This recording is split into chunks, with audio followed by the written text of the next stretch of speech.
Hello viewers, আসসালামু আলাইকুম। সকলকে all job news and education চ্যানেলে স্বাগত জানাই। চলে আসলাম নতুন একটি ভিডিও নিয়ে।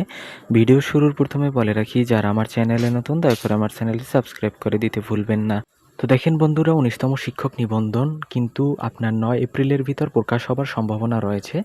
তো বন্ধুরা, এর পূর্বেও কিন্তু আমরা অনেকগুলো ভিডিও আপলোড করেছিলাম এবং সেখানে স্পষ্ট ভাষায় বলেছিলাম যে 19তম শিক্ষক নিবন্ধন কিন্তু ঈদের আগে প্রকাশ করার কোনো সম্ভাবনা নেই, যেটা এখন সত্যি হচ্ছে। কারণ হচ্ছে, দেখেন, কালকে থেকে কিন্তু ঈদের ছুটি শুরু হয়ে যাবে। তো ঈদের ছুটি যখন শুরু হয়ে যাবে, ঈদের পরবর্তী ছাড়া আর কিন্তু আপনার সার্কুলার দেওয়া সম্ভব না। সুতরাং এখানে 19তম শিক্ষক নিবন্ধন সার্কুলার প্রকাশিত হচ্ছে আপনি 9 এপ্রিলের ভিতরেই আপনি আশা রাখতে পারেন। এর কারণ হিসাবে দেখেন আরও আছে, যেমন আপনার শূন্য পদের তালিকাগুলো কিন্তু তাদের হাতে অনেক কাজ বাকি ছিল এনটিআরসি কর্তৃপক্ষের, এবং যেহেতু নতুন সরকার আসছে, যেহেতু সরকার নতুন এবং হচ্ছে শিক্ষামন্ত্রীও নতুন, এজন্য কিন্তু সব কিছুই একটু গুছিয়ে তারপরে একেবারেই আপনার তারা চাচ্ছে যে সার্কুলারটি প্রকাশিত হোক। এই কারণেই কিন্তু তাদের সময়সীমা বাড়াতে হচ্ছে।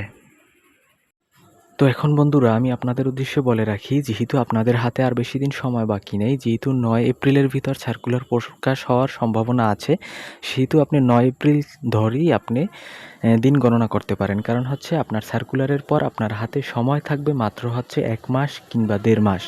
এর ভিতরে কিন্তু আপনার সাবজেক্টিভ প্লাস হচ্ছে আপনার জেনারেলের পড়াটা আপনাকে গুছিয়ে নিতে হবে। তো যারা আমাকে কমেন্টে করেছিলেন যে কিভাবে কি পড়াশোনা শুরু করবেন, আমি তাদের উদ্দেশ্যে বলে রাখি, যেহেতু 19তম শিক্ষক নিবন্ধন, অনেকে আছেন নতুন এবং অনেকে অভিজ্ঞ প্রার্থীরাও আছেন যারা ইতিমধ্যে 2-1টি নিবন্ধন পরীক্ষায় অংশগ্রহণ করেছেন। তো তাদের উদ্দেশ্যে তো আমার আর কিছু বলার নেই, তারা ইতিমধ্যে জানেন যে কিভাবে কি গুছিয়ে পড়তে হয়। তো আপনাদের উদ্দেশ্যে বলে রাখি, অবশ্যই কিন্তু আপনারা সাবজেক্ট ওয়াইজ পড়াশোনা করার আগে অবশ্যই জেনারেলের জন্য অন্তত আপনারা বিসিএস দশম থেকে একেবারে 50তম বিসিএস পর্যন্ত আপনারা কিন্তু ব্যাখ্যা সহকারে এগুলো সমাধান করবেন। তারপরে হচ্ছে বিগত সালের নিবন্ধনের প্রশ্নগুলো ব্যাখ্যা সহকারে সমাধান করার চেষ্টা করবেন। অবশ্যই আপনাকে কমপ্লিট করতে হবে। যতক্ষণ আপনি ব্যাখ্যা সহকারে সম্পূর্ণ বইটি কমপ্লিট করে ফেলবেন, তখন আপনি নিজেকে যাচাই করতে পারবেন যে আপনি কতটুকু এগাতে পারছেন। তো আশা করি আপনাদের এই কথাগুলো বলার কারণ হচ্ছে, আপনি যদি বিগত সালের বিসিএসের প্রশ্নটাও সমাধান করেন, তখনও দেখতে পাবেন যে এক বিসিএসের প্রশ্ন অপর বিসিএসে কিন্তু রিপিট আসে। তো সুতরাং বিসিএসের প্রশ্ন যদি রিপিট আসে, তাহলে কিন্তু আপনি ব্যাখ্যা সহ পড়লে আপনি আপনি 30% কমন পাবেন ইনশাল্লাহ, এটা আমি বলে দিলাম। তো প্রাথমিক পর্যায়ে আপনার এই 2টা কাজ সম্পন্ন হলে, মানে হচ্ছে বিসিএসের প্রশ্ন ব্যাংকটা এবং হচ্ছে আপনার নিবন্ধনের প্রশ্ন ব্যাংকটা যখন কমপ্লিট হয়ে যাবে, তখন আপনি জব সলিউশন থেকে আপনি বিভিন্ন ধরনের যে চাকরিতে, অন্যান্য চাকরির ক্ষেত্রে যে পরীক্ষায় আসা প্রশ্নগুলো, এগুলো সমাধান করে ফেলবেন। এরপরে আপনি সাবজেক্ট ওয়াইজ আপনার বই ধরবেন।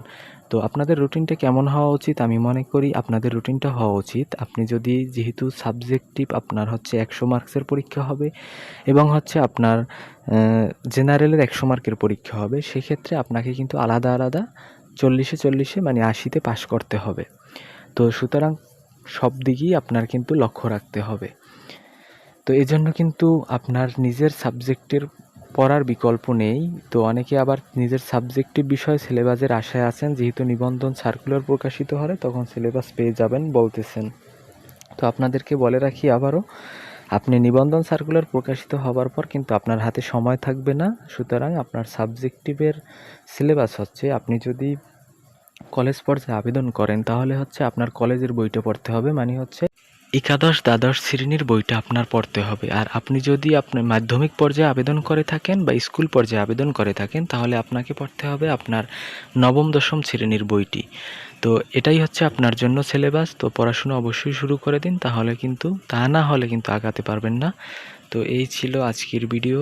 দেখা হবে পরবর্তী কোনো ভিডিওতে। তো আপনাদের আরও একটি প্রশ্ন ছিল যে নিবন্ধনের পরীক্ষাটি অনুষ্ঠিত হয় কোথায়? নিবন্ধনের পরীক্ষাটি মূলত হচ্ছে আপনার অনুষ্ঠিত হয়, এটি হচ্ছে জেলা পর্যায়ে অনুষ্ঠিত হয়ে থাকে।